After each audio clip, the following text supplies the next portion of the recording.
setelah sholat 5 waktu. Sholat apa tadi? Qiyamul Lail, ya sholat malam, ya tahajud. Baik, Bapak Ibu sekalian, rahimani wa rahimakumullah.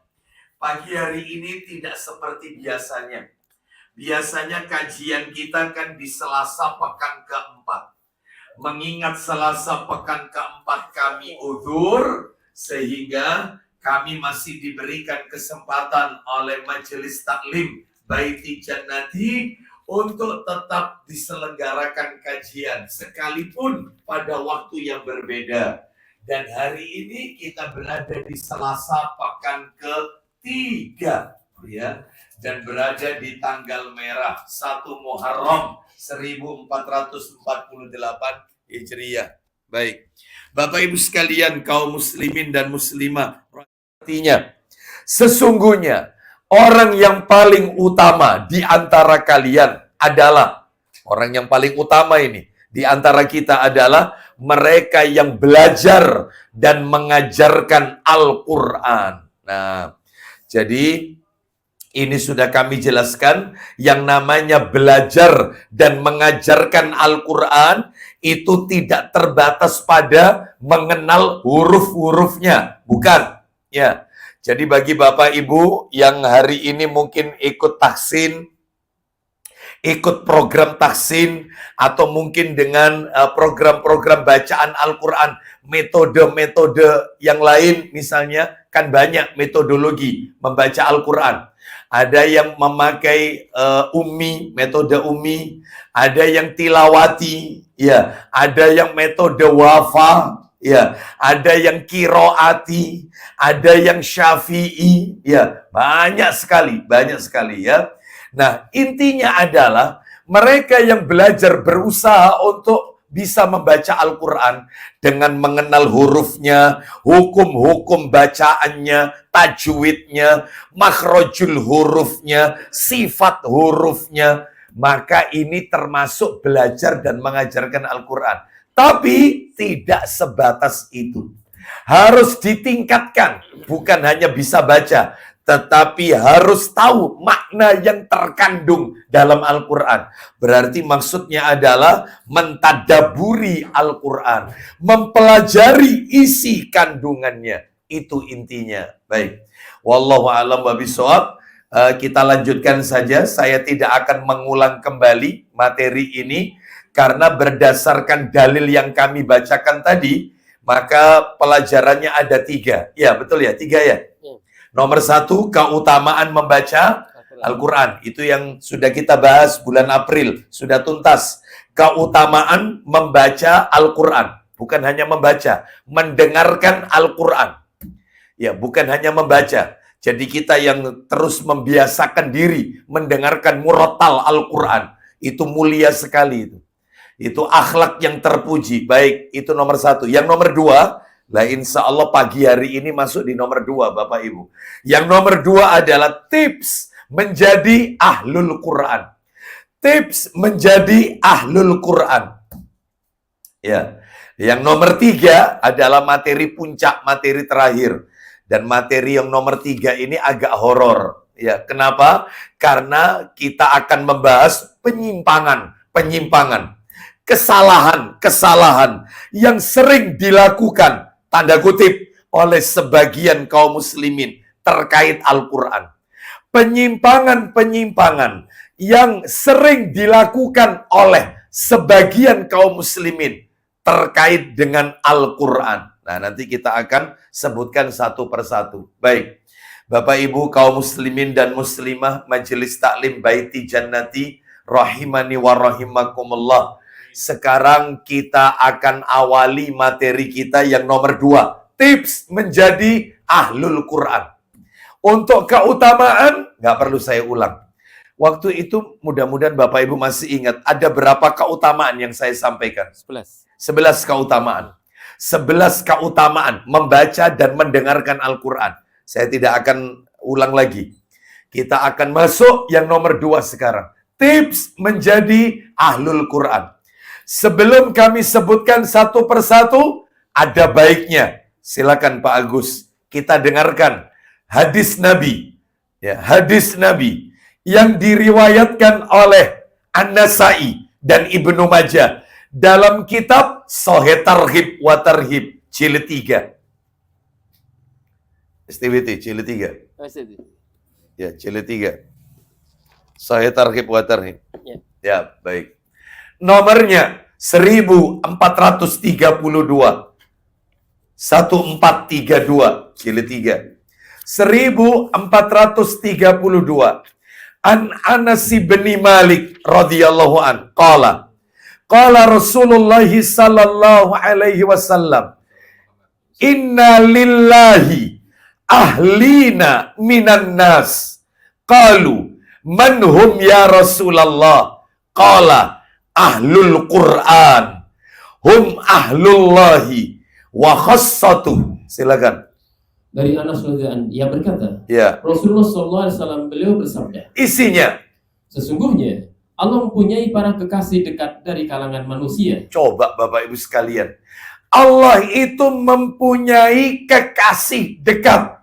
Allah itu memiliki orang-orang pilihan dari kalangan manusia. Ini nggak sembarangan ini. Ini derajat tertinggi nih. Ini bentuk apresiasi tertinggi yang Allah berikan kepada hambanya. Allah itu mempunyai kekasih yang dekat dari kalangan manusia. Ya, orang-orang pilihan, orang-orang terdekat dengan Allah Azza wa Jalla. Lanjut, silakan. Para sahabat bertanya, Apa pertanyaannya sahabat? siapa mereka ya Rasulullah? Siapa mereka wahai Rasulullah? Orang yang terdekat dengan Allah, manusia kekasih pilihan Allah. Lanjut. Beliau pun menjawab, Nabi SAW menjawab, siapa itu? yaitu ahli Quran. Nah, Nabi mengatakan, mereka adalah ahlul Quran. Ya, terus diperjelas lagi oleh Nabi. Silakan. Mereka adalah wali-wali atau kekasih-kekasih Allah dan orang-orang terdekatnya. Duh. Mereka adalah wali-wali Allah. Mereka adalah kekasih orang terdekat dengan Allah Azza wa Jalla. Mudah-mudahan yang dimaksud kata mereka dalam hadis ini, kita semua yang ada di majelis ini. Ya. Mudah-mudahan kita semua ini ahlul Quran. Ya. Tetapi ada syaratnya. Untuk menggapai peringkat ahlul Quran, ada tipsnya. Ada kiat-kiatnya. Apa kiatnya? Banyak. Kita sebutkan satu persatu ya. Yang pertama nih. Yang pertama. Tips menjadi ahlul Quran. Yang pertama, beriman kepada Al-Quran. Mengimani Al-Quran.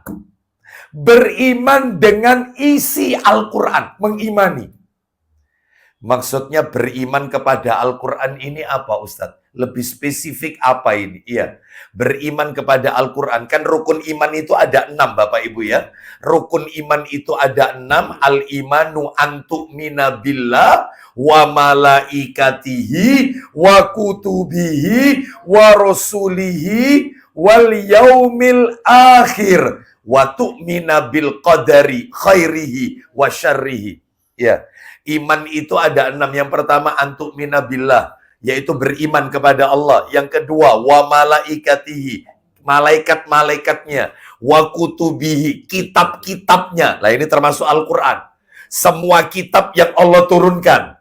Mulai dari Suhuf Ibrahim, mulai dari Zabur, mulai dari Taurat, mulai dari Injil, terakhir penutup penyempurna Al-Quranul Karim. Jadi Al-Quran ini kitab penyempurna dari seluruh kitab-kitab yang lain. Makanya kalau sekarang bertebaran Injil, itu kitab itu sudah expired Bapak Ibu sekalian. Ya, sudah expired, sudah ada penggantinya yang lebih lengkap. Apa itu namanya? Al-Quran. Jadi nggak perlu orang Islam, loh sudah jelas Muslim, umatnya Nabi Muhammad SAW. Ternyata kok masih seringkali kalau berdalil menurut perjanjian lama, menurut kitab Lukas, Matius, ini nggak perlu, ya, dan seterusnya. Maka cukup dia sebutkan isi Al-Quran. Jadi Taurat, Injil yang mungkin sekarang ini beredar, maka itu sudah ditinggalkan, itu sudah ada kitab yang lebih menyempurnakan kitab-kitab sebelumnya. Kita lanjutkan. Jadi rukun iman yang berikutnya yaitu iman kepada Rasul, utusan Allah, iman kepada hari akhir, dan iman kepada takdir yang baik maupun yang buruk. Nah, yang dimaksud beriman kepada Al-Quran adalah membenarkan semua berita yang ada di dalamnya, yaitu yang disebut beriman dengan Al-Quran. Beriman kepada Al-Quran, membenarkan semua isi berita yang ada di dalamnya. Sami'na wa ata'na. Tidak menolak. Semua yang Allah perintahkan dalam Al-Quran, sami'na wa ata'na. Semua yang dilarang oleh Allah dalam Al-Quran, ia jauhi, ia tinggalkan. Yaitu yang namanya beriman kepada Al-Quran. Mana dalilnya, Ustaz? Oh, banyak dalilnya. Saya sebutkan beberapa saja. Mana dalilnya kita wajib beriman kepada Al-Quran? Dalilnya, 1, An-Nisa dibuka. Surat nomor 4-nya dibuka, An-Nisa. Ayatnya ayat 136. An-Nisa 136. Kita bacakan, kita dengarkan murotalnya ya. An-Nisa 136. An-Nisa 136. Allah berfirman. Silakan. Wahai orang-orang yang beriman, apa itu perintahnya? Tetaplah beriman kepada Allah dan Rasul-Nya. Baik, iman kepada Allah dan Rasul Muhammad sallallahu alaihi wasallam. Lanjut. Dan kepada kitab yang Allah turunkan kepada Rasul-Nya. Yaitu serta kitab. Stop, dalam kurung Al-Quran. Di situ ada dalam kurungnya. Saya baca ya, saya baca dari awal. Wahai orang-orang yang beriman, tetaplah beriman kepada Allah dan Rasul-Nya Muhammad, dan kepada kitab Al-Quran yang diturunkan kepada Rasul-Nya, serta kitab yang diturunkan sebelumnya. Nah, itu ya. Lanjut Pak Agus, barang siapa ingkar, silakan. Barang siapa yang kafir kepada Allah, malaikat-malaikatnya, kitab-kitabnya, Rasul-Rasulnya, dan hari kemudian, maka sesungguhnya orang itu telah sesat sejauh-jauhnya. Orang itu telah tersesat sangat jauh. Nah, berarti wajib mengimani semua isi yang ada di dalam Al-Quran. Kita tambahkan lagi dalil, surat nomor 11. Surat nomor 11. Ya. Surat nomor 11, Hud, ayat 49. Coba surat 11, Hud. Ya. Ayatnya ayat yang ke-49. Allah Ta'ala berfirman. Silakan. Itu adalah di antara berita-berita penting tentang yang gaib yang kami wahyukan kepadamu Muhammad. Terus. Tidak pernah kamu mengetahuinya. Terus. Dan tidak pula kaummu sebelum ini. Nah, lanjutkan. Maka bersabarlah. Sesungguhnya kesuruhan yang baik adalah bagi orang-orang yang bertakwa. Coba Bapak Ibu sekalian perhatikan dalam ayat ini. Saya ulang dikit ya.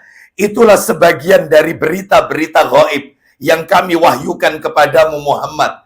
Jadi Bapak Ibu sekalian, di dalam Al-Quran ini terdapat beberapa kisah. Yang Allah sebutkan itu adalah kisah-kisah gaib yang tidak pernah engkau mengetahuinya Muhammad. Dan tidak pula kaummu sebelum ini. Gak ada yang tahu. Loh, contohnya apa? Kisah-kisah gaib yang ada di dalam Al-Quran. Oh banyak. Di antaranya adalah kisah-kisah yang berkaitan dengan dakwah para nabi-nabi yang terdahulu.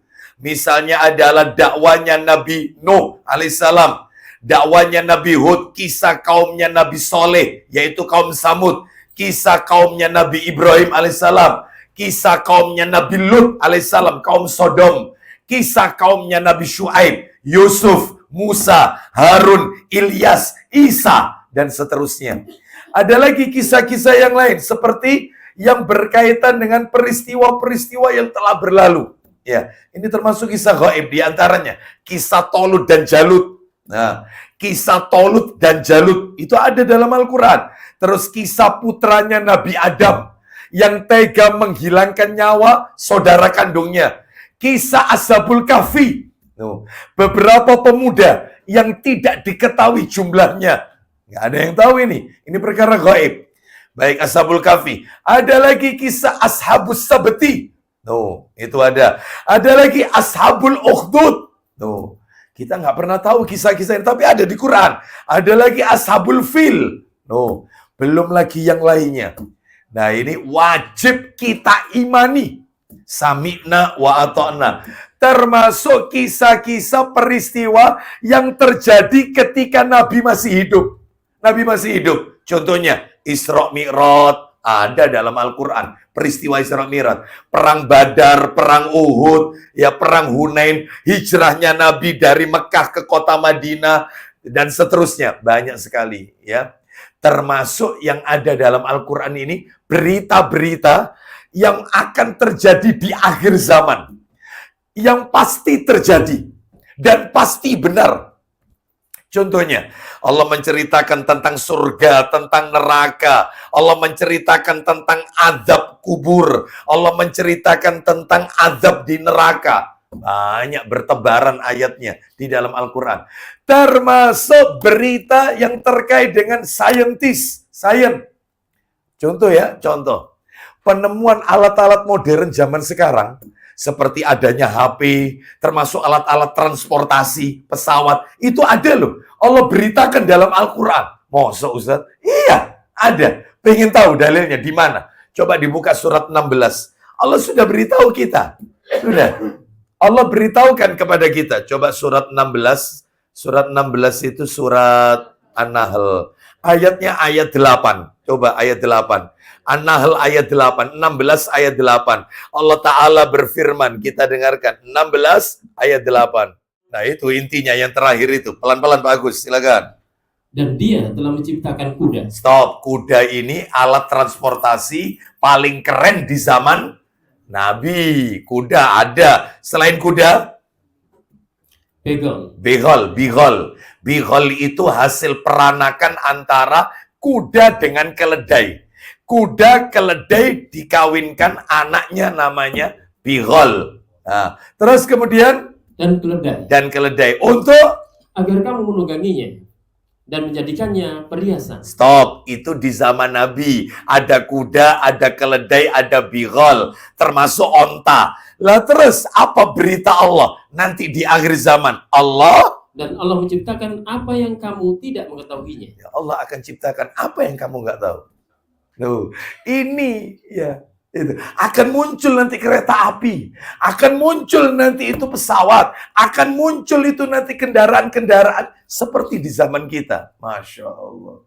Masalah kedokteran, apalagi masalah medis, ya. Sebelum muncul ahli medis atau profesor yang di bidang medis, Al-Quran 14 abad yang silam sudah memberitahu kepada kita. Contoh, tak kasih ayat salah satu aja ya tentang medis.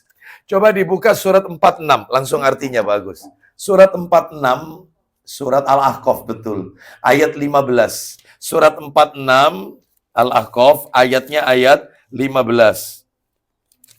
Ya, ayat 15. Ada Al-Ahqaf, ayatnya 15. Baca, silakan. Kita dengarkan baik-baik, pelan-pelan, silakan. Kami perintahkan kepada manusia supaya berbuat baik kepada dua orang ibu bapaknya. Kenapa? Ibunya mengandungnya dengan susah payah. Ibunya mengandung susah payah. Terus? Dan melahirkannya dengan susah payah pula. Lanjut. Mengandungnya sampai menyapihnya adalah 30 bulan. Stop. Wanita hamil mengandung normal berapa? 9 bulan. Menyusui sampai disapai berapa lama? 2 tahun. 2 tahun. Berarti 2 tahun itu berapa bulan? 24 bulan. Kalau dijumlah 9 tambah 24 berapa? 30. Ulang lagi Pak Agus. Pak Agus gak keliru kan bacanya kan? Coba diulang lagi. Mengandungnya sampai menyapihnya adalah 30 bulan. Anda hitung tadi berapa? 33. Al-Quran mengatakan berapa? Ayat ini memberitahukan kepada kita akan munculnya bayi prematur. Bayi prematur, kandungan usia 6 bulan, anak itu lahir, lalu disusui 24 bulan. Berapa total? 30. Dan menurut kata medis ini ya, bayi itu, mohon maaf, usia kandungan itu kalau genap menuju ke ganjil, itu kandungannya kuat apa lemah? Kuat, betul. Kalau usia kandungan ganjil menuju ke genap, itu usia kandungan yang lemah. Lah ini 6, genap. Mau menuju ke 7, sudah lahir. Kuat anak itu, hidup anak itu. Ditambah disusui 24 bulan. Tuh, coba. 30 bulan. Ini baru masalah bayi prematur. Belum masalah penyusuan. Ada. Ya. Makanya isi Al-Quran ini lengkap Bapak Ibu sekalian. Bapak Ibu mau cari apa saja ada di dalam Al-Quran. Makanya lebih baik baca Al-Quran daripada Al-Quran. Ya, seperti itu. Baca majalah-majalah atau koran-koran isinya kriminal. Ya, ngapain bahas atau terlalu disibukkan dengan berita-berita di media sosial. Ini loh, ada berita yang pasti terjadi. Di mana beritanya? Al-Quran. Kemarin saya ingatkan ada jamaah kita. Iya, saya lihat statusnya, saya buka status tak lihat ya. Ternyata ada si fulan ini, ya Allah sudah lama ngaji. Bertahun-tahun ngaji. Sidoarjo, Surabaya, wis kemana-mana, melalang buana, pemburu taklim ini. Ya, ternyata saya nggak sebut nama ya. Ternyata sudah tak nasihati.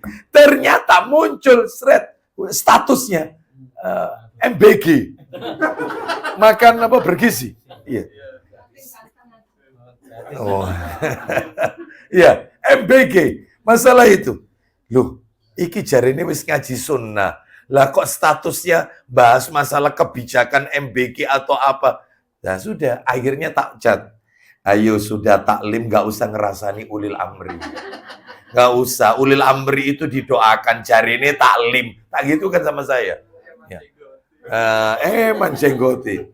Udah gak usah bahas yang kayak gini. Masih ada berita yang lebih benar ya. Apa itu yang ada di dalam Al-Quran. Baik, sampai di situ. Saya tambahkan lagi. Tentang beriman kepada Al-Quran. Membenarkan isi Al-Quran. Coba dibuka surat 11 lagi tadi itu. Surat Hud lagi. Dibuka surat Hudnya. Surat Hudnya dibuka lagi. Ayatnya ayat yang ke 120. Surat 11 lagi dibuka. Surat 11. 120. Iya, ayatnya 120, 120. Allah Ta'ala berfirman. Silakan.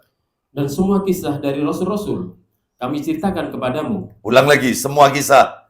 Dan semua kisah dari Rasul-Rasul. Semua kisah Rasul-Rasul kami ceritakan. Kami ceritakan kepadamu. Lanjut. Ialah kisah-kisah yang dengannya kami teguhkan hatimu. Dan dalam surat itu telah datang kepadamu kebenaran serta pengajaran. Terus. Dan peringatan bagi orang-orang yang beriman. Ini versi terjemahan lain ya. Dan semua kisah Rasul-Rasul. Yang tadi sudah saya sampaikan. Kisahnya Nabi Nuh, kisahnya Nabi Hud, kisahnya Nabi Soleh. Semua kisah Rasul-Rasul kami ceritakan kepadamu Muhammad. Agar dengan kisah itu kami teguhkan hatimu. Dan di dalamnya telah diberikan kepadamu segala kebenaran, nasihat dan peringatan bagi orang-orang yang beriman. Jadi ini kisahnya di dalam Al-Quran ini bukan kisah bohong, bukan ya, seperti itu. Bukan dongeng-dongeng yang sekarang ini banyak terjadi. Ya, contoh ada dongeng. Ya, saya katakan ini dongeng. Kalau tanggal 1 Muharram maka disunahkan minum air susu. Ono maneh. Prosoku bendino ngombe susu awak dhewe. Iya. Itu loh ya. Minum susu ke bendino itu. Iya. Cuman saya nggak minum soalnya. Iya, saya ini cuman air putih saja, nggak ngeteh, nggak ngopi, nggak susu. Iya, hanya air putih. Iya. Jadi sunnah loh, minum susu itu sunnah. Dan ada doanya. Susu sapi ya. Dan boleh juga susu kambing juga bagus. Baik. Susu onta pernah? Nah. Oh, dicoba Bapak Ibu. Ya, dicoba ya. Gitu ya. Baik. Bahkan kalau bisa sama air kencingnya juga. Ya. Air kencing apa? Onta. Onta. Boleh tidak? Boleh. Boleh. Sudah pernah nyoba? Pernah. Wah, pernah? Pernah. Antum pernah? Pernah. Yang lain sudah pernah? Oh, belum pernah. Lah Ustaz, turun. Belum, saya belum pernah. Ya apa rasanya Pak Agus? Iya, kalau campur susu nggak apa-apa. Kalau campur susu nggak apa-apa, iya. Oh, campur susu. Jangan kencingnya. Ya? Jangan kencingnya drop. Oh, jangan kencingnya toh. Lah ini kencing onta dikasih madu. Ya, kasih madu sama jeruk nipis ya. Betul, biar ndak anu ya. Kembali ke materi kita. Jadi intinya Bapak Ibu sekalian, bahwasannya ini adalah sebagai peringatan bagi orang-orang yang beriman, ya. Kisah-kisah tersebut adalah kisah yang benar, ya. Baik. Kita tambahkan satu lagi terakhir sebelum masuk nomor 2. Surat Hud lagi, surat Hud. Kok surat Hud? Maaf. Surat Yusuf. Satu surat setelah Hud. Surat Yusuf ayatnya ayat 3. Nahnu naqussu alaika ahsanal qasasi. Kita dengarkan. Allah Ta'ala berfirman surat Yusuf ayat 3. Surat Yusuf ayat 3. Kami menceritakan kepadamu kisah yang paling baik dengan mewahyukan Al-Quran ini kepadamu. Kami menceritakan kepadamu Muhammad kisah yang paling baik dengan mewahyukan Al-Quran ini kepadamu. Dan sesungguhnya kamu sebelum kami mewahyukannya adalah termasuk orang-orang yang belum mengetahui. Nah, kalian sebelumnya tidak mengetahui. Baik, jadi yang nomor 1 beriman kepada apa tadi? Al-Quran. Kalau kepingin menjadi ahlul, yang nomor 2 tilawah Al-Quran. Tips yang kedua, yaitu tilawah Al-Quran. Maksudnya, qiraatul Quran. Membaca Al-Quran. Membaca Al-Quranul Karim. Bapak Ibu kaum muslimin dan muslimah rahimani wa rahimakumullah. Upayakan kita setiap hari membaca Al-Quran. Jangan sampai kita meninggalkan Al-Quran. Kalau bisa one day, one juz, 1 hari 1 juz. Sehingga 1 bulan hatam 30 juz. Sehingga kalau 1 tahun kita hatam Al-Quran 12 kali. Nah, kan gitu ya. Itu kata para alim ulama. Lah ini saya pernah mendengar ada kajian seorang syekh. Orang itu kalau tiap bulan hatam, maka selama 3 tahun, berarti kalau setahun 12 kali hatam, kalau 3 tahun 36 kali hatam.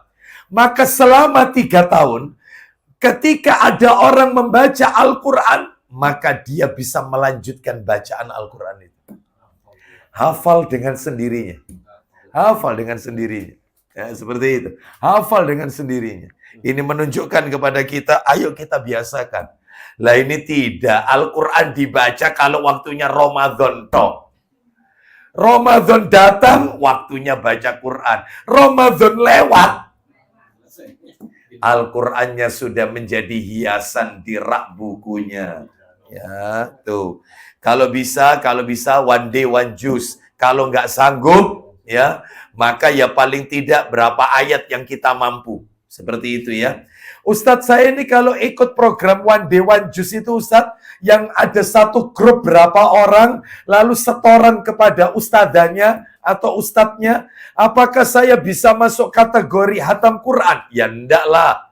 Karena Anda tidak bacanya urut dari awal. Anda kan membaca potongan ayat, lanjutan ayat. Makanya sekalipun Bapak Ibu ikut program itu, nggak ada salahnya. Boleh saja. Tapi Bapak Ibu punya bacaan rutin tersendiri. Yang urut mulai Al-Fatihah sampai An-Nas. Urut terus. Nah itu yang namanya hatam Al-Quran. Ya. Jadi gemar membaca Al-Quranul Karim. Ustadz, baca Quran itu di HP apa di mushaf? Terus mushafnya itu enaknya itu mushaf sing gak ono artine atau mushaf yang ada terjemahannya, Quran terjemah. Ya. Orang sebentar, mohon maafin. Nanti tak kirim ke Pak Agus ini. Langsung fatwa masyayikh. Masyayikh sah ini ada. Di YouTube ada. Beliau mengatakan orang itu kadang-kadang memperberat diri. Intinya itu Al-Quran. Mau Al-Quran ditulis di papan tulis, ayat 1 sampai 10, ayo baca. Kira-kira baca Quran nggak ini termasuk? Iya. Mau Quran itu medianya di HP, atau di iPhone atau di Android Anda, atau medianya itu di mushaf, atau medianya itu di buku dan seterusnya, maka kita termasuk qiraatul Quran, baca Al-Quran. Berarti ganjaran pahalanya sama. Ganjaran pahalanya sama. Nggak ada beda. Saya pribadi ikut pendapat ini. Sekalipun ada asatidzah kita yang mengatakan beda. Mushaf sama aplikasi yang ada di Android atau iPhone kita. Beda. Saya ikut pendapat ini. Salah satu ustadz ya, guru kita yang memakai pendapat ini, yang tadi saya sampaikan, bahwasanya pahalanya nggak ada beda, itu Ustadz Abu Yahya Badrus Salam. Hafizahullah Ta'ala. Ya, dan juga ada Syekh, yaitu dalam fatwanya. Boleh saja. Apalagi munculnya HP, nikmat dari Allah yang harus kita syukuri. Orang dulu, ya, kalau mau membaca Al-Quran, selalu alasannya, Quranku kari. Lupa Quran saya. Ya, wis gak baca. Sekarang gak ada alasan. Karena Al-Quran sudah di HP Anda. Baca. Bisa kok. Bisa. Ya. Apalagi kalau kena macet, gitu ya. Kejebak macet misalnya, atau traffic light lampu merah. Baca Al-Quran. Daripada Anda lihat helmnya orang. Ya. Anda lihat jaketnya orang. Ya. Mending Anda baca Al-Quran. Oh, seperti itu. Baik, kita lanjutkan. Bisa loh itu 1 juz. Bisa 1 juz. Ya. Bisa 1 juz. Kita lanjutkan. Mana dalilnya? Gemar membaca Al-Quranul Karim. Dalilnya gemar membaca Al-Quranul Karim. Dalilnya disebutkan, saya berikan 1 saja. Sahih Targhib wa Tarhib, hadis riwayat Tirmidzi, STWT-nya dibuka, jilid 3. Semuanya di jilid 3 nanti. Sahih Targhib wa Tarhib nomor 1416. 1416. 1416. Silakan, bersumber dari sahabat Ibnu Mas'ud radhiyallahu an. Ya, silakan bagus. Afwan. Iya, silakan.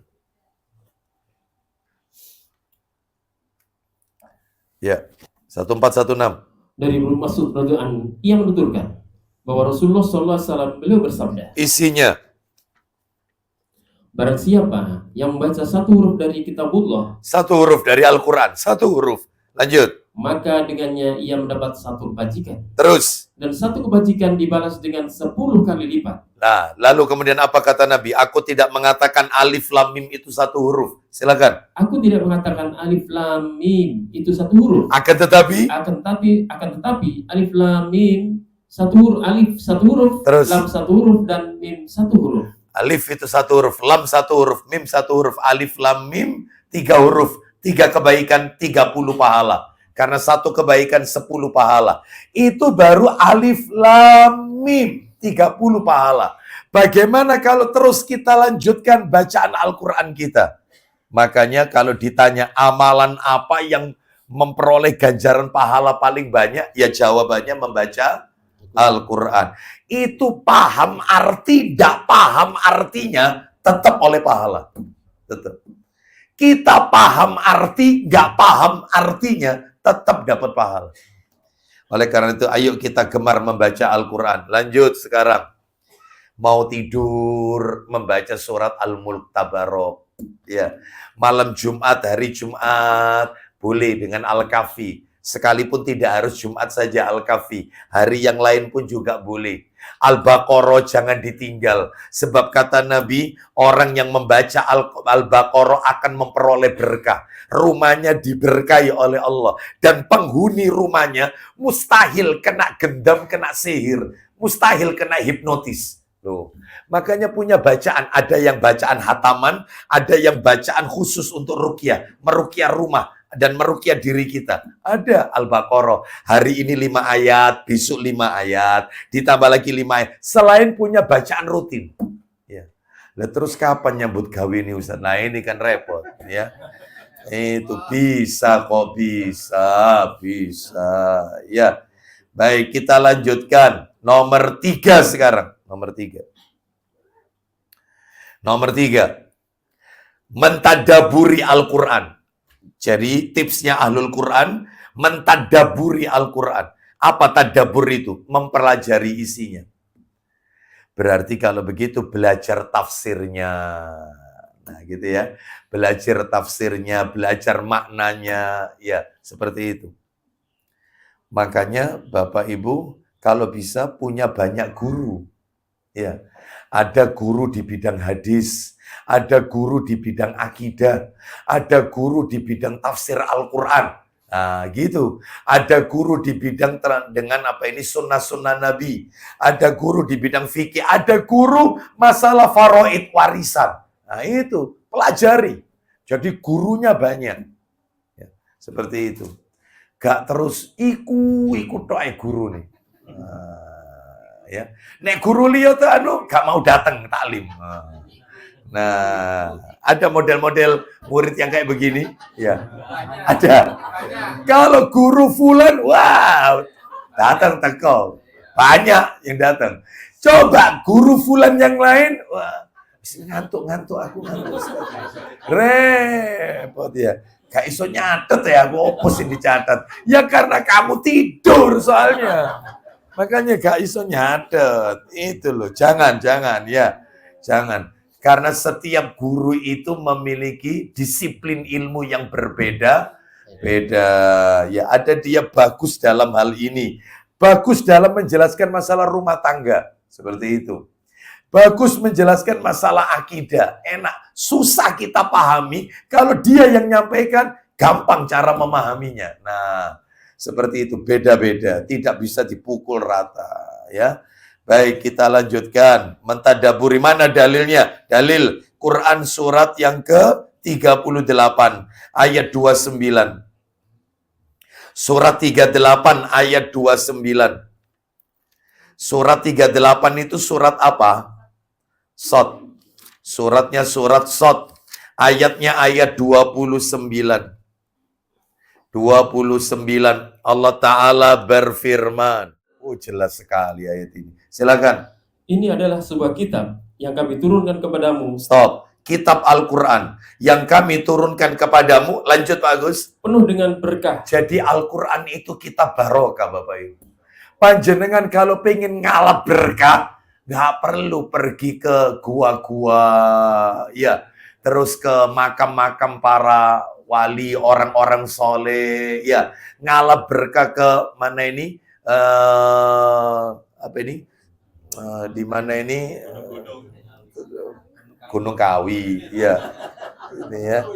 Gunung Kemukus tambah lagi. Nah, itu tambah kontroversi itu, ya. Berbau ritual, mohon maaf, seks, ya. Seperti itu Gunung Kemukus ini. Untuk mengenang cinta terlarang antara Pangeran Samudra dengan ibu tirinya. Kan gitu ceritanya.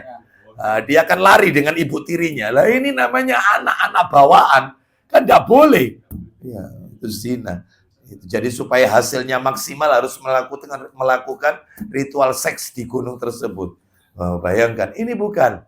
Ini pergi ke kolam pemandian Cibulan Kuningan, Jawa Barat. Nah, yang konon katanya kalau minum airnya dari pemandian itu bebas penyakit. Ya. Gak payu rumah sakit. Ya, kalau mandi awet muda, kepingin tahu saya, yang rambutnya putih-putih ini semuanya, jenggotnya, ayo mandi di situ. Kira-kira mau jadi apa? Ya tetap aja. Ya, jadi nggak ada yang kayak gini ini ya Allah, khurafat. Mending kalau pengen ngalap berkah dengan rebutan pergi ke Kiai Slamet. Ya, rebutan kotoran Kiai Slamet, kebo putih yang dikiaikan, kebo albino kan gitu ya, yang dikiaikan itu kotorannya. Lah ini sekarang satu surah ini, ini ya insya Allah di TV disiarkan. Ini bukan berita rahasia, ini konsumsi nasional ini. Ada induknya mati sudah, sekarang tinggal anak buahnya. Ya. Anak keturunannya maksud saya ya. Itu kotorannya itu dijadikan rebutan karena mengandung barokah. Oh, itu kalau didulet titik aja, dikayak campuran bakso kan ya. Akhirnya nggak ada yang mau bakso semua nanti ya. Baik, kita lanjutkan. Jadi Bapak Ibu sekalian, nggak usah yang aneh-aneh. Nggak usah. Cukup ngalep berkah ada di rumah kita. Dengan membaca Ulang lagi terjemahannya Pak Agus. Ini adalah sebuah kitab yang kami turunkan kepadamu, penuh dengan berkah, supaya mereka memperhatikan ayat-ayatnya. Jadi supaya kita diberkahi, caranya ya memperhatikan ayat-ayatnya. Yang bawa Al-Quran coba dilihat teksnya. Lihat dab baru, tadabbur. Memperhatikan ayat-ayatnya. Terus lanjut. Dan supaya mendapat pelajaran orang-orang yang mempunyai pikiran. Nah, seperti itu ya. Kita lanjutkan, Bapak Ibu sekalian. Sekarang yang nomor 4. Yang nomor 4, tips menjadi ahlul Quran. Yang nomor 4 adalah mengikuti isi Al-Quran. Mengikuti isi Al-Quran. Mengikuti isi Al-Quran. Baik. Dalilnya di mana? Dalilnya surat nomor 8. Surat nomor 6. Surat nomor 6. Al-An'am. Al-An'am. Ayatnya 155. Al-An'am ayat 155. Wa hadza kitabun anzalnahu mubarakun. Nah, fattabi'uhu. Loh, diulang lagi kitab barokah. Surat nomor 6 ayat 155. Silakan terjemahannya. Dan Al-Quran itu adalah kitab yang kami turunkan yang diberkati. Tuh. Kitab Al-Quran yang kami turunkan dengan penuh berkah. Terus, supaya kita mendapat berkah. Lanjut. Maka ikutilah dia. Ikuti isi Quran itu. Ikuti. Yang Allah perintahkan, sami'na wa ata'na. Yang Allah larang untuk kita, tinggalkan jauh-jauh. Terus lanjut. Dan bertakwalah agar kamu diberi rahmat. Baik. Itu ya. Bapak Ibu sekalian rahimani wa rahimakumullah. Contoh. Allah memerintahkan kita untuk mentauhidkan Allah. Ini perintah yang terbesar ini. Mentauhidkan Allah. Tapi ternyata banyak hambanya yang justru bergelimang dengan kesirikan. Berarti dia belum mengikuti isi Quran. Allah memerintahkan kita untuk bakti kepada orang tua. Berbuat baik kepada orang tua. Tapi ya kita lihat kondisi kaum muslimin, masih banyak anak-anak yang durhaka kepada orang tua. Berarti Quran ini dibaca tok, ya, tidak diikuti isinya. Nah, ya itu. Ya, makanya kalau ingin menjadi ahlul Quran, ya isinya ikuti. Allah memerintahkan kita untuk seorang istri taat kepada suami. Ada loh itu perintahnya di surat An-Nisa loh itu ayatnya 34. Loh, biar ibu-ibu yakin Pak Agus. An-Nisa ayat 34. Ya, harus ya, PE. Koyo gak ono. An-Nisa ayat 34. Surat An-Nisa langsung artinya. An-Nisa 34. Ar-rijalu qawwamuna 'alan nisa. Silakan.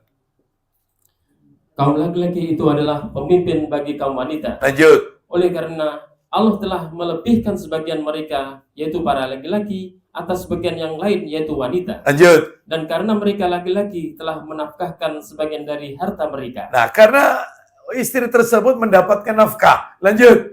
Sebab itu, maka wanita yang soleh, ialah Nah, yang ini. taat kepada Allah, lagi memelihara diri. Terus, jadi wanita yang soleha adalah taat kepada Allah, lagi memelihara kehormatan diri. Terus, Ketika suaminya tidak ada, oleh karena Allah telah memelihara mereka. nah terus, Wanita-wanita yang kamu khawatirkan nususnya, stop.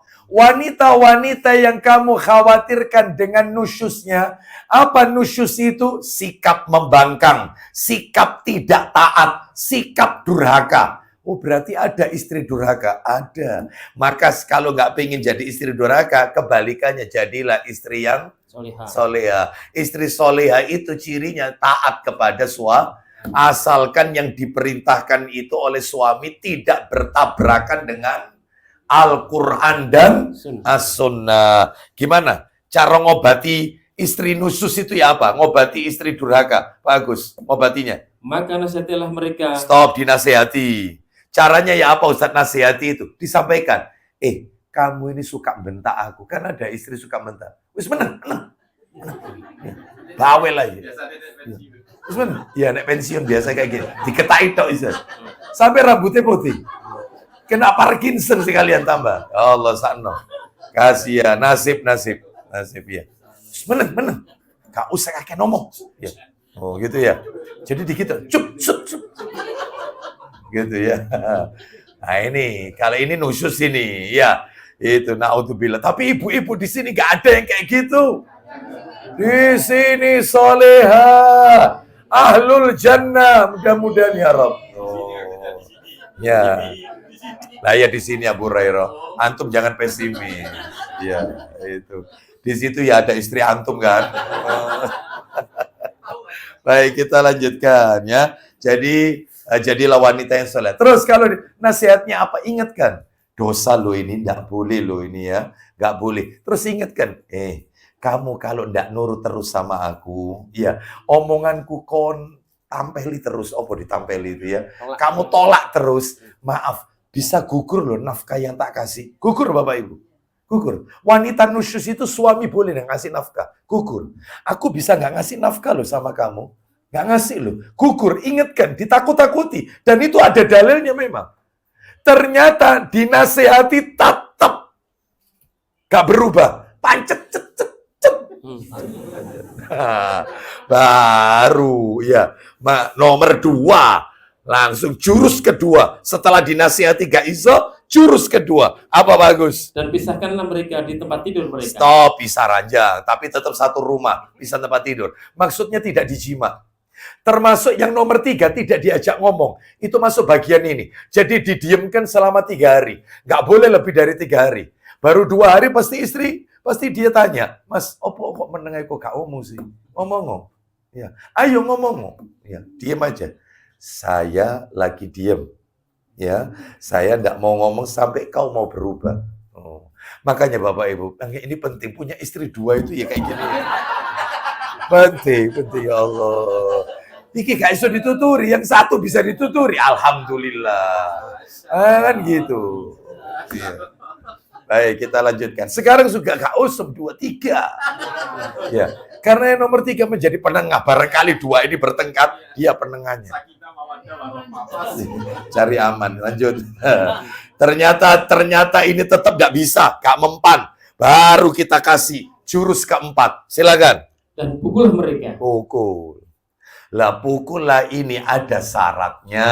Syaratnya 1, pemukulan itu wilayahnya pinggul ke bawah di 3 tempat. Pinggul ke bawah, bukan ke atas, ke bawah. 3 tempat. Maaf, 3 tempat itu yang A, maaf pantatnya. Atau yang B, betisnya. Atau yang C, telapak kakinya. Itu pun dikasih syarat lagi sama ulama. Tidak boleh menimbulkan bekas dan tidak boleh menimbulkan rasa sakit.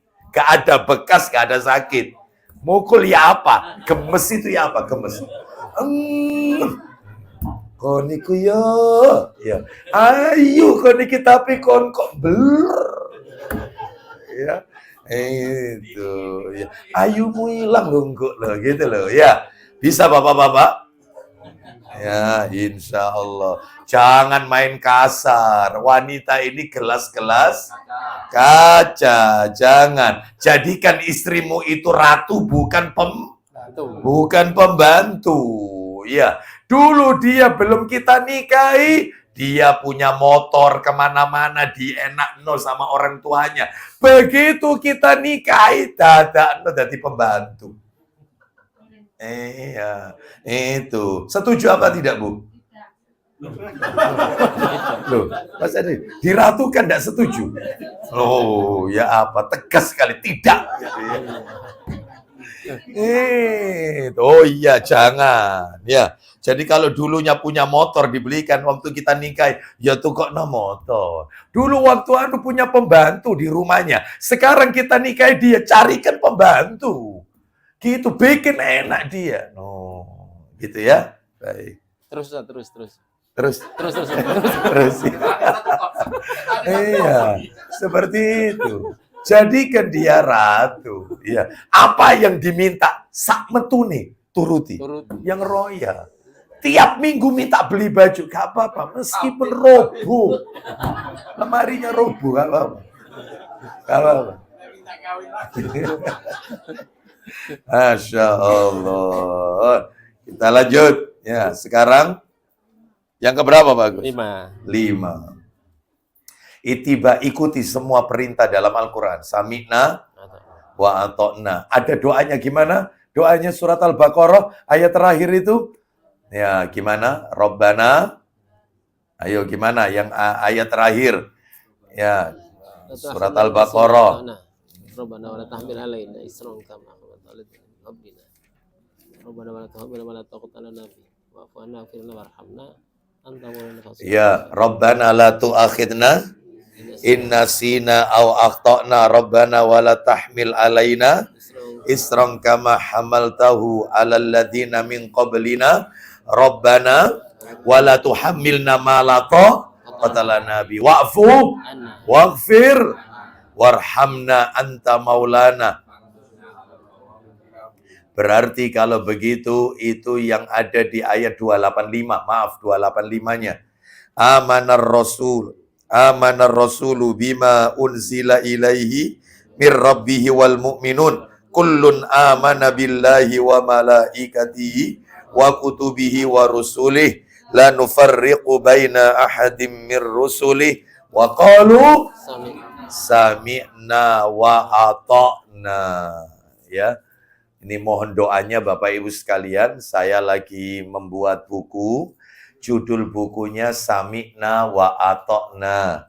Kami sampaikan buku ini di Majelis Taklim Hayatul Ilmi di daerah Gayung Kebonsari, ya, dekat Al-Akbar. Setiap Jumat pekan kedua pagi, itu ya.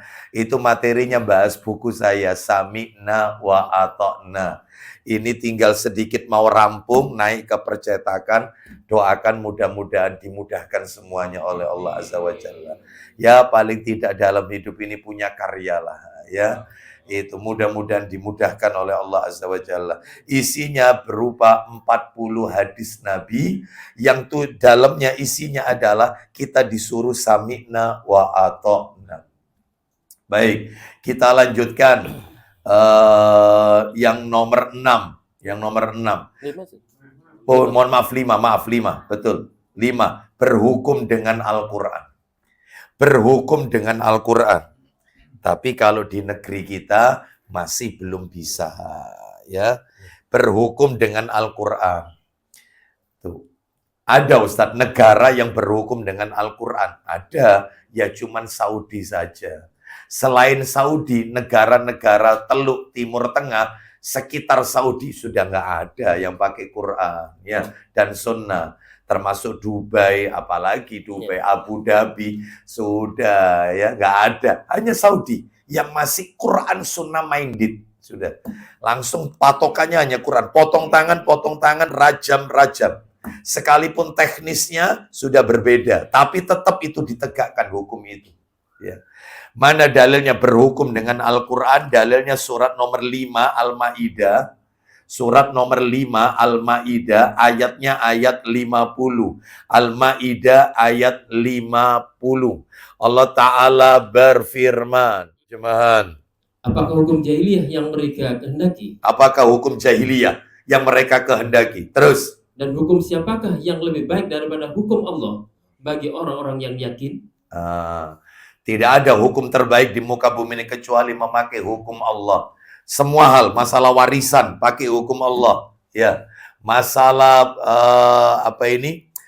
hal-hal yang lain, ya. Semuanya dengan menggunakan hukum Allah. Kita lanjutkan nomor 6. Yang nomor 6, ya. Yang nomor 6. Membaca Al-Quran dengan tartil. Membaca Al-Quran dengan tartil. Membaca Al-Quran dengan tartil. Itu nomor 6. Tartil itu apa? Perlahan-lahan. Tidak tergesa-gesa. Bukan seperti yang sering kita dengarkan. Nah, ini panjang pendeknya nggak jelas ya. Seperti itu. Jadi karena targetnya itu adalah hatam. Ya, sehari langsung hatam. Baik, yang nomor berapa tadi? 6 ya. Baca Al-Quran dengan tartil, sekarang nomor 7. Ya, dalilnya jadi 1 nanti. Yang nomor 7 adalah bacalah Al-Quran itu di malam hari. Lebih afdol. Bukan berarti nggak boleh dibaca di pagi hari. Boleh, boleh. Cuman yang lebih utama itu di malam hari. Dalilnya mana? Nomor 6 dan nomor 7. Buka surat nomor 73. Al-Muzammil. Surat 73. Al-Muzammil. Surat 73. Al-Muzammil. Ayatnya ayat yang keempat dan sampai 6. 4 sampai 6. Surat 73. Al-Muzammil. Ayat 4 sampai 6. Allah berfirman. Silakan. Atau lebih dari seperempat itu. Dan bacalah Al-Quran itu dengan perlahan-lahan. Bacalah Al-Quran itu dengan pelan-pelan. Terus. Sesungguhnya kami akan menurunkan kepadamu perkataan yang berat. Sesungguhnya bangun di waktu malam ada lebih tepat untuk khusyuk. Dan bacaan di waktu itu lebih berkesan. Nah, bacaan di waktu itu lebih berkesan. Ya, lebih utama di malam hari. Terutama mendekati waktu subuh setelah tahajud. Nah, itu baca Al-Quran ya. Baik, kita lanjutkan Bapak Ibu sekalian. Itu tadi yang nomor 7, nomor 8. Nomor 8. Bacalah Al-Quran dalam keadaan apapun. Bacalah Al-Quran dalam keadaan apapun. Bacalah Al-Quran dalam keadaan apapun. Baik di waktu berdiri, duduk, berbaring, tidur, ya. Maka baca Al-Quran dalam keadaan apapun. Dalilnya di mana? Surat Ali Imran, surat nomor 3. Ayatnya 91. Ali Imran, surat nomor 3. Ayatnya 91. Allah Ta'ala berfirman. Ayatnya ayat yang bukan 91, 191. 191. 191. Alladzina yadhkurunallaha qiyaman wa qu'udan wa ala junubihim wa yatafakkaruna fi khalqis samawati wal ard. Rabbana ma khalaqta hadza batilan subhanaka faqina adzaban nar. Silakan. Yaitu orang-orang yang mengingat Allah sambil berdiri. Jadi yang dimaksud zikir di sini adalah Al-Quran, kitabuz zikir. Ya, Al-Quran itu adalah kitab pengingat, kitabuz zikir. Ulang lagi, dan orang-orang? Yaitu orang-orang yang mengingat Allah sambil berdiri. Boleh, terus. Atau duduk. Atau dalam keadaan berbaring. Stop, sampai di situ. Jadi boleh dalam keadaan apapun. Nomor 9. Hatamkan Al-Quran sebulan sekali. Ideal itu, ideal. Hatamkan Al-Quran sebulan sekali. Itu ideal. Dalilnya Abu Dawud. Minta tolong dibantu dibaca Abu Dawud. 1390. Abu Dawud 1390. Abu Hurairah. Iya, Abu Dawud. Ketemu. Abu Dawud 1390 dari Abdullah bin Amr bin Al-As radhiyallahu anhuma. Ayo. Abdullah bin Amr bin Al-As radhiyallahu anhu dia berkata, "Wahai Rasulullah, berapa lama aku harus menghatamkan Al-Quran?" Berapa lama aku harus menghatamkan Al-Quran? Apa jawaban Rasulullah SAW? Beliau bersabda, Iya. dalam sebulan. Sebulan kan? Itu ya. Terus? Abdullah bin Amr berkata, Ya. sesungguhnya aku bisa lebih dari itu. Maksudnya dia minta dikurangi jumlah harinya. Jangan 30 hari, kurangi. Lanjut teruskan. Abu Musa ibnu Mutsana mengulang-ulang perkataan ini. Ya. Dan Abdullah selalu meminta dispensasi hingga beliau bersabda, Silakan. jika demikian, baca Al-Quran hingga khatam dalam 7 hari. Ya sudah kalau gitu 7 hari sekali deh. Kalau kamu memang kuat, sepekan sekali. Ternyata minta lagi dikurangi. Memang kuat orang ini. Lanjut teruskan. Abdullah berkata, Ya. aku masih dapat menyelesaikannya lebih dari itu. Ya, kurangi jumlah harinya. Terus. Beliau bersabda, tidak akan dapat memahaminya. Nah ini nih poinnya. Ini kaidah ini. Harus diingat-ingat. Ulang lagi kata Nabi.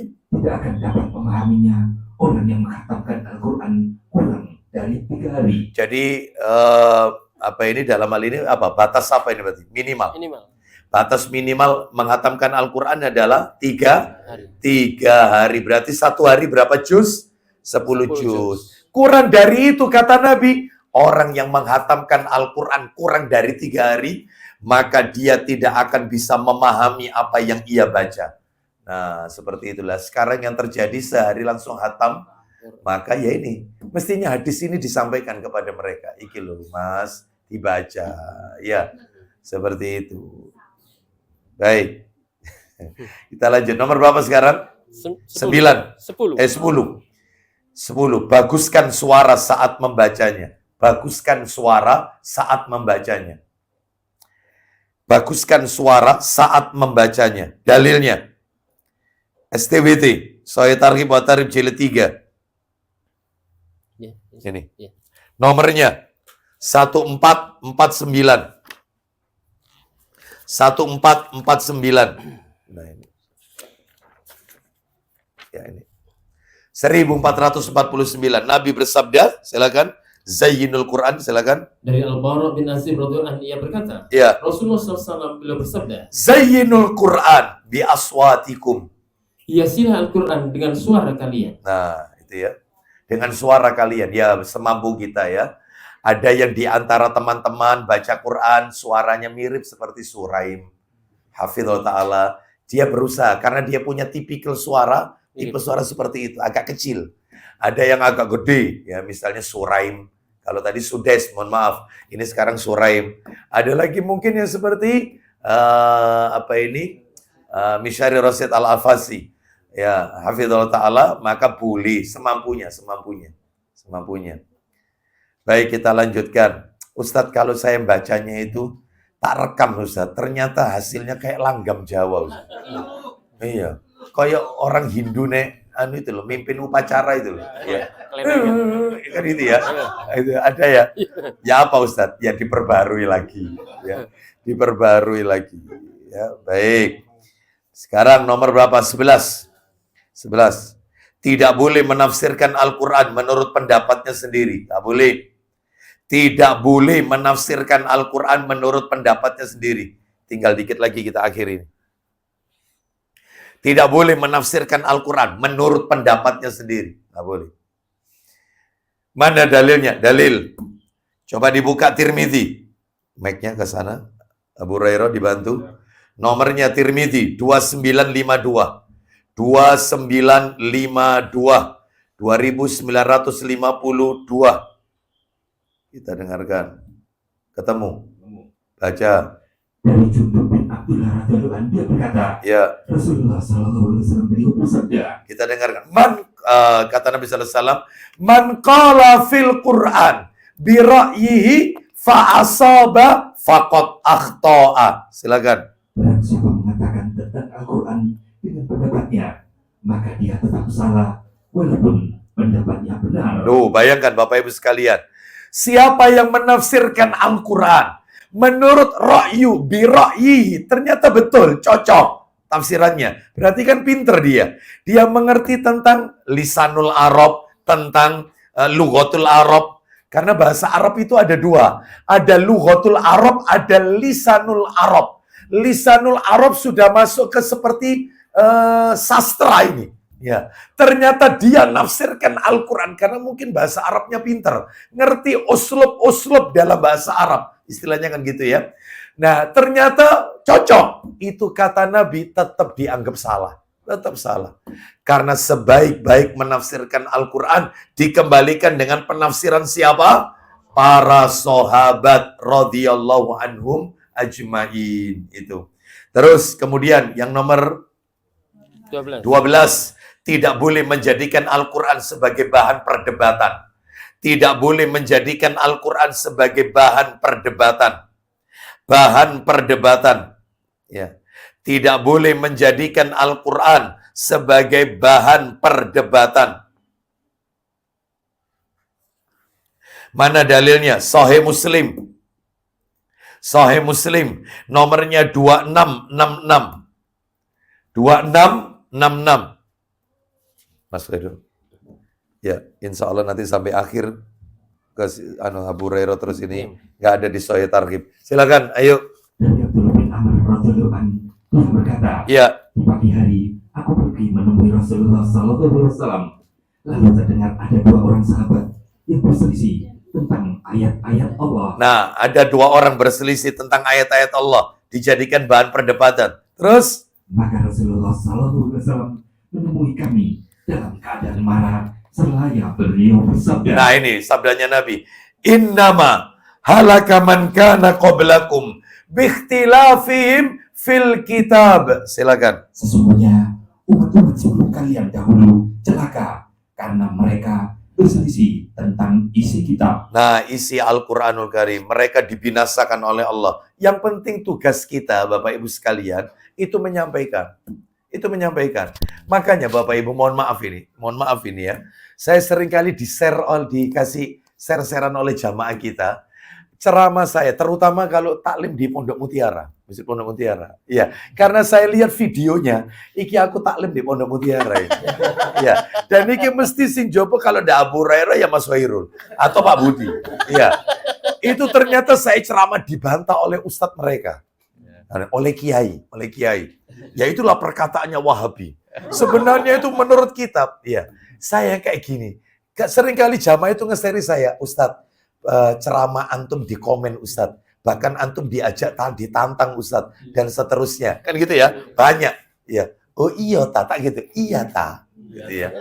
Lo Ustadz nggak pernah baca tak komen-komen. Saya nggak pernah baca. Orang lain mau ngasih jempol 4 atau 5. Orang lain mau jempolnya 10. Aneh, ono 10 jempolnya. Turun ke bawah semua. Komen, nantang saya dan seterusnya. Nggak perlu. Tugas saya cuma menyampaikan. Kau nggak terima urusanmu. Wong saya punya dasar. Ini dasarnya. Ini ayatnya. Kamu kalau mau komplainin sama yang baca Quran hadisnya. Komplain sama siapa? Abu Hurairah. Bagus. Ini yang baca. Saya kan tinggal nyampaikan. Itu. Ini. Bapak Ibu sekalian, jadi saya nggak pernah baca komen, meskipun masuk ke Facebook juga begitu. Ya inilah Ustadz ini, antum di komen gini. Sudah biarkan. Ya biarkan aja. Kita doakan semoga mereka dapat hidayah. Nggak usah gontok-gontokan terkait ayat Quran. Nggak usah. Tugas kita nyampaikan. Tafsirnya ada, hadisnya jelas, sak nomor hadisnya, sak kitabnya. Mau apa? Saya tidak ada satupun opini saya masuk di situ. Nggak ada. Menurut saya nggak ada. Semuanya Quran hadis, selesai. Ya, jadi saya nggak perlu menyibukkan diri baca komen-komen seperti ini. Ya percuma nggak akan tak baca. Setelah kata wajah. Baik, seperti itu. Kita lanjutkan. Kadang-kadang ada yang ya itu nasihat buat saya, nasihat bukan kritikan. Itu nasihat. Ya, apakah ada di zaman Nabi dakwah seperti antum? Gitu ya. Ada yang membacakan hadis, ya seperti itu. Ya dalam hati. Nek gak gelem ngaji ya kepopo. Saya mau orang yang mau ngaji saja. Sudah gitu aja lah ya. Memang ini nasihat, ya enggak apa-apa. Ternyata kalau kita lihat di Mekah, di Madinah, itu saya lihat Mas Sayyid taklim terutama yang ba'da maghrib sama ba'da asar ada sama ba'da subuh di Madinah, di Mekah. Itu saya hadir itu. Ternyata ada yang membacakan. Jadi saya nyampaikan, cool, baca. Ada yang baca. Loh iki apa? Sampai tak video. Sama saya. Ya. Terus saya bilang, iki engko video iki nek ono maneh sing komen, saya bilang sama istri saya, engko tak share iki. Apa kata istri saya? Sabar. Ustadz juga manusia. Mas Ustadz, sabar, Masya Allah. Si nyeluk masih kicik akeh nih gitu ya. Sabar ya. Sudah gak usah peduli gitu, gak usah dikirim-kirim, gak usah. Sudah. Ya sudah, nggak saya kirim. Nurut kok, saya ini nurut. nurut. Kita lanjutkan. Nurut sama Nomor berapa sekarang? 13. 13. Tidak boleh mencari dunia dengan Al-Quran. Nggak boleh. Tidak boleh mencari dunia dengan Al-Quran. Ya, seperti itu. Dia mencari dunia dengan Al-Quran ini maksudnya dia minta untuk dibayar. Ya. bahkan menentukan, mentarget, bahkan mengharap, ya, seperti itu. Nah, kemarin saya dengarkan kajian Ustadz kita, salah satu asatidzah kita di YouTube, ada ternyata Ustadz itu yang kalau dipanggil 1 jam itu sekian juta. Ada, ya, ada. Dan ternyata itu Ustadz kita. Ada tarifnya. Ada tarifnya. Ada.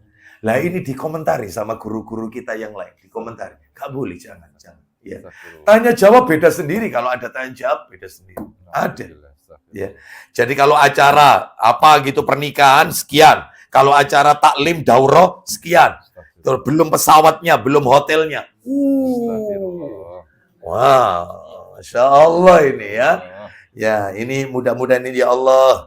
Ya, ini nasihat buat saya juga. Jangan sampai ya, jangan sampai. Jangan ini nanti masuk dalil ini nanti. Masuk dalil ini. Diberi itu hadiah, itu rezeki. Tanpa mengharap, tanpa meminta. Termasuk juru ruqyah. Maka jangan pasang target. Ya. Itu rumahnya yang diruqyah apa bun? Misalnya. Yang diruqyah rumah Ustadz sama anak saya. Berarti 2 ya. Ya sama ini bun. Oh, nyeluk bun bunda ya. Ya. Sama ini bun. Siapa ya kira-kira ya? Sudahlah nggak usah disebut ya. Nggak boleh ya. Seperti itu. Baik.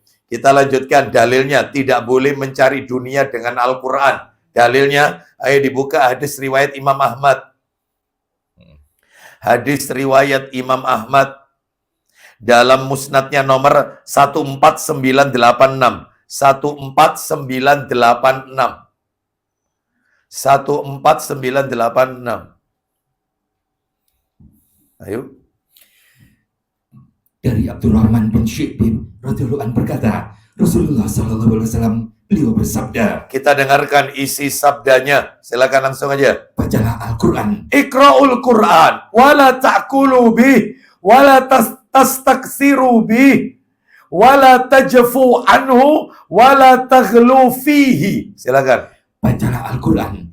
Janganlah kalian makan dengannya. Jangan kalian makan dengan Al-Qur'an itu. Memperkaya diri terus. Jangan pula memperbanyak harta dengannya. Jangan memperkaya dengannya terus. Jangan terlalu kaku dan janganlah berlebihan di dalamnya. Terus jangan berlebihan mencari-cari takwilnya, ya. Terakhir penutup 14, penutup. Sibukkan membaca dan mendengarkan Al-Qur'an daripada yang lain. Sibukkan membaca dan mendengarkan lantunan ayat Al-Qur'an daripada yang lain. Daripada musik. Ya, seperti itu. Kadang-kadang apal sampai yang megang alat musiknya. Itu ya. Iki lagu iki tahun swida iki. Ya. Sing nyekel bass iki aku jenengi. Oh, iya. Sampai apal pemainnya itu, enggak boleh. Tapi suruh ngapalkan jangan ayat Quran, surat dalam Al-Qur'an. Itu enggak apal. Ya, seperti itu. Baik, jadi tinggalkan, sibukkan membaca dan mendengarkan lantunan ayat-ayat Al-Quran daripada yang lain. Mana dalilnya? Surat Al-Furqan. Ya Allah, saya kalau dengar ini, luar biasa ini. Ini curhatannya Nabi. Curhatannya Nabi kepada Allah Azza wa Jalla. Curhatannya Rasulullah SAW tentang kondisi umatnya yang sudah nggak peduli sama Al-Quran. Nah, itu ya, na'udzubillah min dzalik. Surat 25 Al-Furqan ayat 30. Ayo. Kita dengarkan ini doanya Rasulullah SAW. Curhatannya Nabi. Surat 25 itu surat apa? Al-Furqan ayat 30. Wa qala ar-rasulu ya Rabbi inna qaumi ittakhadhu hadzal qur'ana mahjura. Silakan. Berkatalah Rasul, ya Rabbku. Ini doanya Rasulullah ini. Berkata Rasul Muhammad, ya Rabbku. Ya Rabbku, sesungguhnya kaumku menjadikan Al-Quran ini sesuatu yang tidak diajukan. Nah, artinya menjadikan Quran sesuatu yang diabaikan. Lah yang dimaksud diabaikan di sini macam-macam. Di antaranya adalah kalau dibacakan Quran, dia buat keributan. Nah, ini masuk dalil ini. Jadi rame. Ya, saya pernah datang ke acara walimah. Ini ada setelah muqaddimah dibaca MC, lalu ada tilawatul Quran, pembacaan ayat suci Al-Quran. Ternyata undangannya rame. Saya bilang sama, tolong sudah wis gak usah diwaca Al-Quran ini rame, gak ada sing ngrungokno, gak ada yang dengarkan. Seperti itu, dosa loh, ini tidak boleh. Ini kena curhatannya Nabi. Kaumku menjadikan Al-Quran sesuatu yang diabaikan. Salah satunya, kalau dibacakan Quran, mereka ribut. Mereka membuat gaduh. Nah, seperti itu. Yang nomor 2 diantaranya adalah berpaling dengan Al-Quran tapi sibuk dengan sair-sair musik. Ya, termasuk ya, jadi berpaling dari Al-Quran tapi sibuk dengan sair-sair lagu musik. Sekalipun itu musik yang kata mereka musik Islami, tidak ada musik religi, tidak ada. Musik ini haram hukumnya, ya tinggalkan. Sekalipun itu nasyid, ya dan seterusnya. Nah terus kalau nyanyi itu ya apa Ustaz? Anak-anak TK itu Ustaz, untuk ngapalkan Asmaul Husna itu harus nyanyi Ustaz. Kalau tidak pakai nyanyi, tidak apal-apal Ustaz. Yang pernah saya dengarkan kajian melalui channel YouTube Ustadz Firanda, Hafizullah Ta'ala, beliau mengatakan kalau sebatas itu, nggak apa-apa. Ya Adam, Nuh, dan Idris, apa dilakukan, nggak apa-apa. Yang nggak oleh itu, cicak, iki apa maksudnya? Ya, seperti itu. Ya, ada lagi apa? Burung kutilang. Ya. Kan itu ya? Itu ya? Seperti itu. Bersiul-siul, apa? Trilili kan itu ya? Itu kalau ada kayak gitu, tak beli sama saya 2 juta. Apa ada kira-kira burung trilili? Nggak ada. Allahu Akbar, dibohongin. Sudahlah, ganti yang lain bacaan Al-Quran. Ada loh TK itu, yang tanpa lagu, tanpa nyanyi, ternyata bisa kok, bisa. Jadi mereka ketika bermain playgroup ya, termasuk TK, permainan mereka itu sambil ngapalkan ayat Quran. Ngapalkan ayat Quran bisa. Amma yatasaalun sambil lempar-lempar, tapi sambil yang dibacakan ini Al-Quran. Bisa. Nah, itu terjadi, ada itu. Oleh karena itu kita memohon kepada Allah semoga kita diistiqomahkan oleh Allah untuk bisa membaca, mempelajari Al-Quran, dan kita menerapkan, mengamalkan isi kandungan Al-Quran dalam kehidupan kita sehari-hari. Ya. Kalau ada yang bertanya, Ustadz saya baca tok tapi tidak saya amalkan, apakah tetap dapat pahala? Iya, tetap dapat pahala. Ya, saya baca terus tapi belum bisa saya amalkan isinya, terutama An-Nisa ayat 3. Misalnya, ya. Gak apa-apa, ya, gak apa-apa. Wallahu a'lam bishawab. Kita tutup kafaratul majelis. Mudah-mudahan Allah Subhanahu wa taala meridhai amal ibadah kita. Tinggal satu lagi ya. Sebenarnya itu ya. Apa itu penyimpangan ya? Ya, ini ini penyimpangan ini. Apa saya sebutkan ringkas saja ya? Ya, nggak usah dicatat ya, nggak usah dicatat. Di antara penyimpangan yang dilakukan oleh kaum muslimin, contohnya berkumpul untuk membaca Al-Quran bersama-sama dengan satu suara, kur. Jadi dibaca bareng-bareng. Misalnya nih, ngundang 30 anak, 30 orang.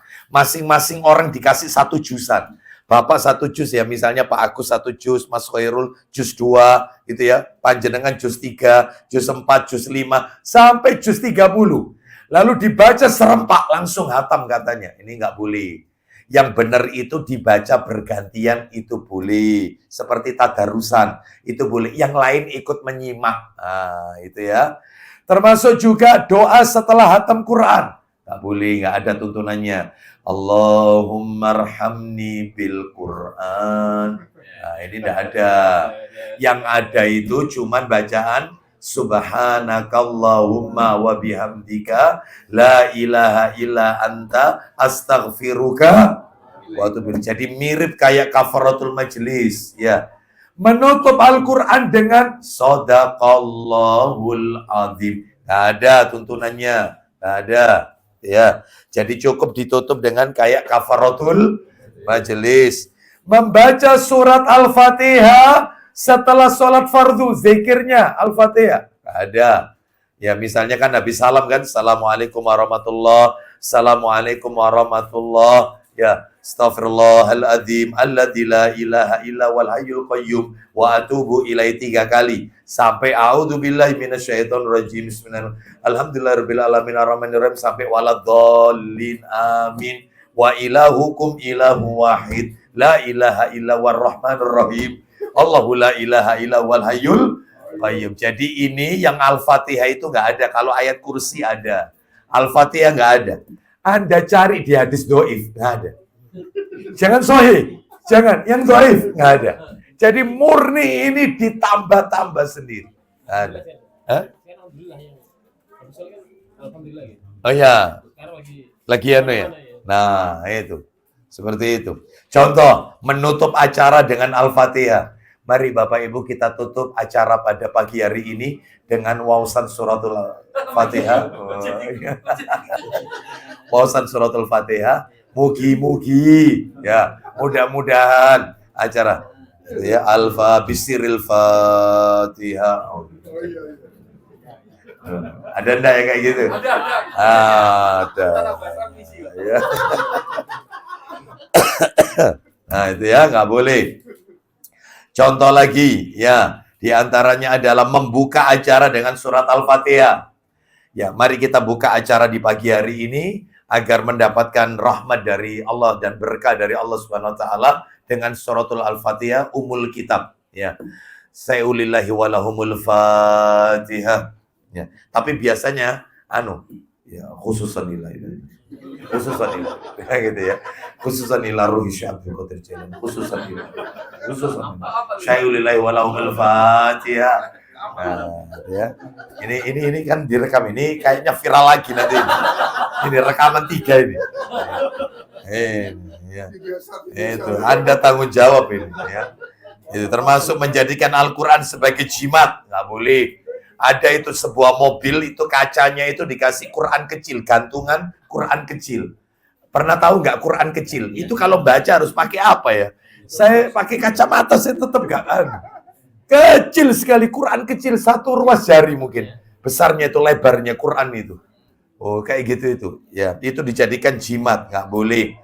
Menamai surat-surat tertentu dalam Al-Quran. Seperti ada dinamai surat As-Suwar Al-Munjiyat, surat-surat penyelamat, Al-Kahfi, As-Sajdah, Yasin, Fusilat, Ad-Dukhan, Waqiah, Al-Hasr, Al-Mulk. Nggak ada ini.